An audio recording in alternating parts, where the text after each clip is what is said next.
Hey folks, Sam from YOUCANIC here. Today we're going to be talking about that pesky check engine light. Now, the check engine light means there is a code in the computer that does not directly identify what the issue is.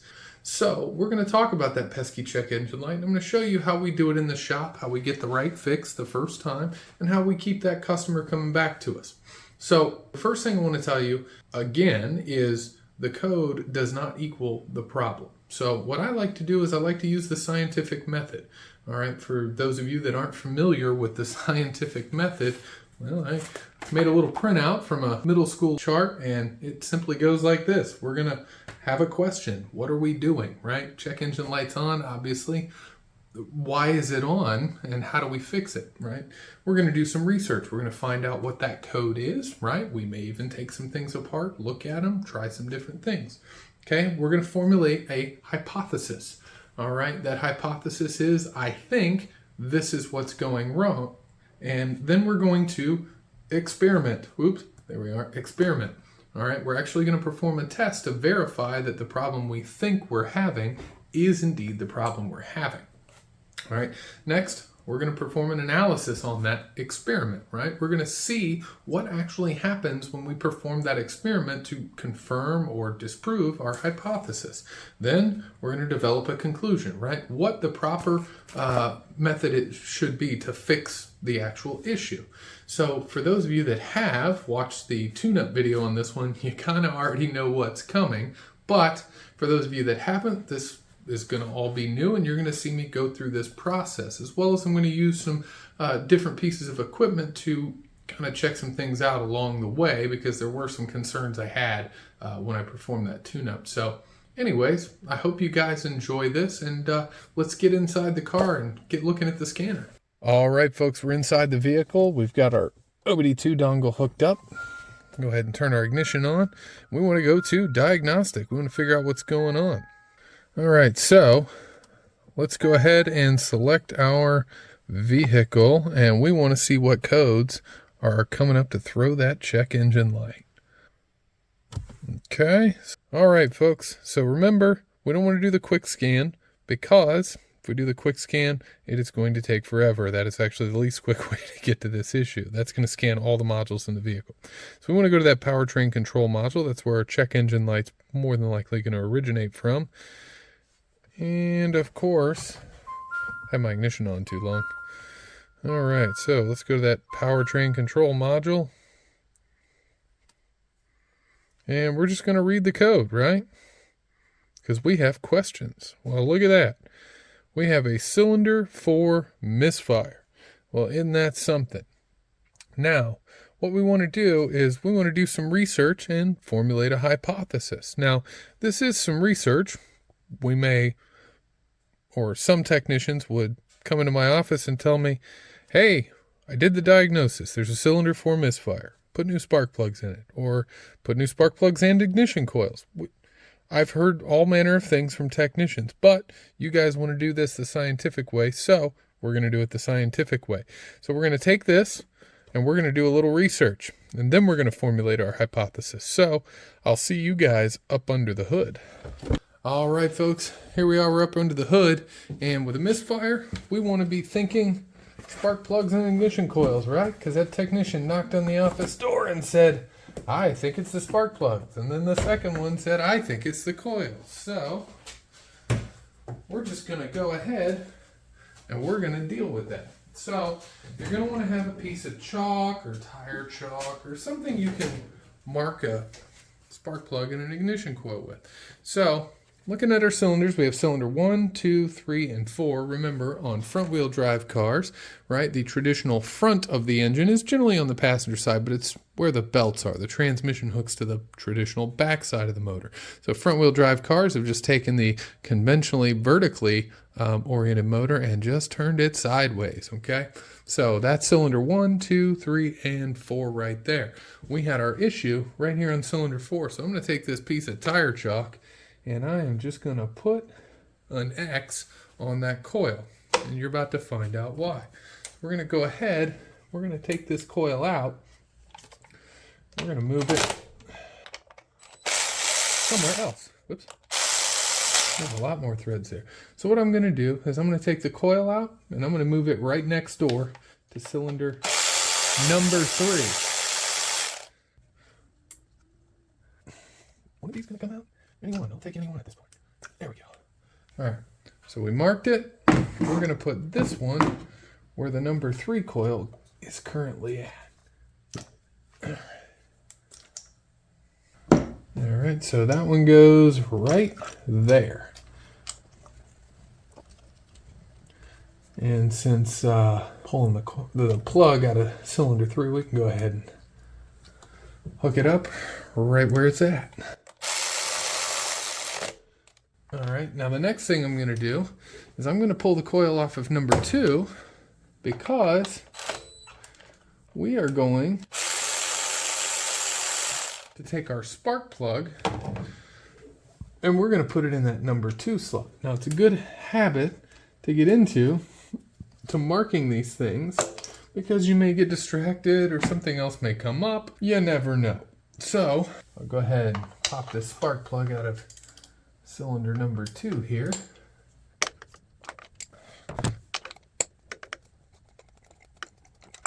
All right, fairly normal looking plug, albeit it is hot.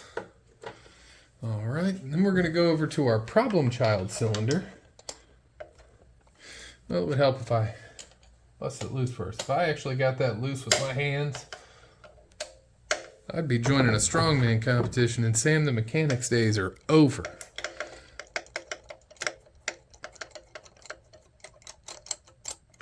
All right, there we go. Now that spark plug looks worse for the wear, and if you've seen my tune-up video, you know what I'm talking about. But those of you that watch that one, don't give this one away here, all right? So what I'm going to do, and this is incredibly hot, so I'm going to do it incredibly quickly, is here is my number 4 spark plug. What I'm going to do is I'm going to go where this thing likely is not going to be touched, and I'm going to mark it with some tire chalk here. Like right there around the very top of the porcelain. I'm going to put some orange on. You can see that there. I'm going to go ahead. I'm going to stick this down into the number 2 cylinder.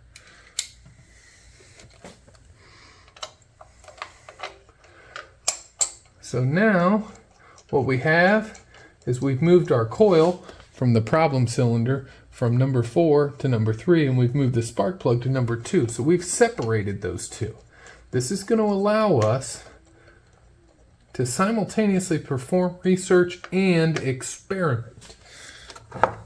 Right? Everybody remembers that scientific method, right? Okay. And then we put the spark plug from the number 2 cylinder back over into this number 4 cylinder. And we're going to observe what happens when we start this thing up. I bet we get some interesting results. Now, my hypothesis is that nasty old plug that we pulled out of cylinder 4 is the problem child. But we are going to verify it right here. So, once we have the plugs installed where we need them to go, I'm going to go ahead and throw our coils back down here. And then we're going to go start the vehicle and see where the problem goes to.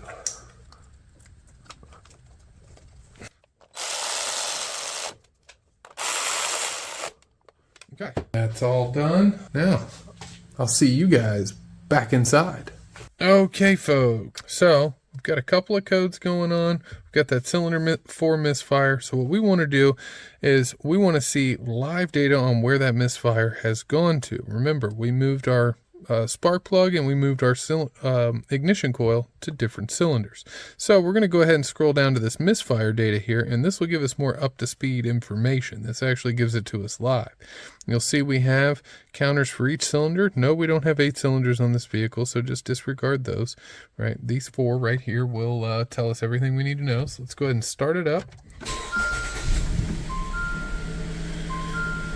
All right, let's look at it. Oh, okay. Looks like our misfire has moved to cylinder 2. So that old janky spark plug we had seems to be the problem. All right. So, that being said, let's go ahead and turn our engine off. We don't want to run it too long with a bad misfire. All right, folks, what that means is that we know that spark plug is bad. So our next step will be to go ahead and replace the spark plug. Definitely the one that is bad, but if you have one that's bad, generally speaking, it's good to go ahead and replace all 4 of them. However, if you have a bad condition, well, then you're going to want to go a little bit further. So if you remember when we pulled that spark plug out, it did not look good. It looked really, really bad. So that being said, I'm going to go ahead and get you guys a little different view, and I'm going to use a piece of equipment that is going to be new for me, so I'm going to test it out. We're going to use the YOUCANIC Borescope that's going to hook up to this digital scanner right here. And we're going to take a look inside of that cylinder and make sure we don't have any crazy out-of-line conditions. Hopefully it's just a badly degraded spark plug that caused that issue. So we're going to look around inside of the cylinder and see what's going on. So I will see you guys back up under the hood. Okay, folks. So you can see here, I got something weird plugged into the top of my YOUCANIC digital scanner. All right. And that weird thing is this Borescope. All right, here's the end down here. It comes with a little protective cover on it. Don't lose that protective cover. You're going to want to put this on at the end of every service. Then you got a couple of different heads you can use for the end of the camera, and we're probably going to use a couple of those today. So the way to access this, simplest way is to hit this home button here. All right, and you can just hit back to home, and if you click on that video scope button, there we go. Hey, look at that. We are looking at my hand. All right. So what we want to do is we want to start with a control. We want to go to a cylinder that hasn't had any issues. So we're going to go down inside of that number 2 cylinder. We know it hasn't had any issues. And we're going to have a little look around. See what we see, right? Guys, look. Got a little set of buttons here. And see if I can get them in the shot. If I hit that light button, gives me different brightnesses of light. And hitting this camera button will actually take a still shot while we're looking down in here. So we're going to go ahead, click our light on. Hey, we are going down the spark plug hole. Let's see what's inside. There's where the spark plug threads are. Now the trickiest part of the whole ordeal. Getting it into, there we go. What's inside? Look at that. There's the top of our piston, guys. Okay, so looking around at that piston, we've got a little carbon depositing, but no signs of coolant or liquid fuel or anything crazy like that. Top of that piston looks good. The next thing we want to do is we want to look at the cylinder walls and maybe get a little look at the valves on the cylinder head. So we got a couple of different heads in here. And one of them has a tiny angled mirror on it, and that's the one I am interested in because that'll allow us to look around 360 degrees and check out what's going on. Now there's also a little hook in here which you can use if you're trying to go in and pull out maybe a pull out maybe a wire or something like that on a different application, but just pull this little collar off here. We're going to replace it with this guy that has that little mirror in there at a 45-degree angle. We're going to put that on. You can see that mirror is going to give us a look out and around. So let's go back down in. See what we see.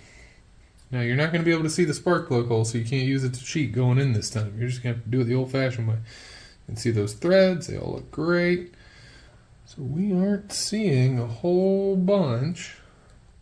You can just make out the cylinder wall, a little crosshatch pattern there. Oh, it's the cylinder wall that's giving me that nice reflection. Okay, cool. So as I spin it around, the cylinder wall is actually in good enough shape to kick a reflection of my light back. So I'd say that cylinder wall looks pretty good. Now we want to go into our problem cylinder. So I'm going to take this mirror back off of here because we want to go into our problem cylinder. The reason we want to go in there is we want to look for any out of line conditions, right? So the piston we just looked at was fairly normal for a high mileage vehicle. A little bit of carbon deposits on top of the piston, but no signs of coolant or corrosion or impact or overheating, nothing crazy. So now, as you can see, we're about to go into the number 4 cylinder where we had that bad misfire and a really nasty looking plug. This is a lot of pressure.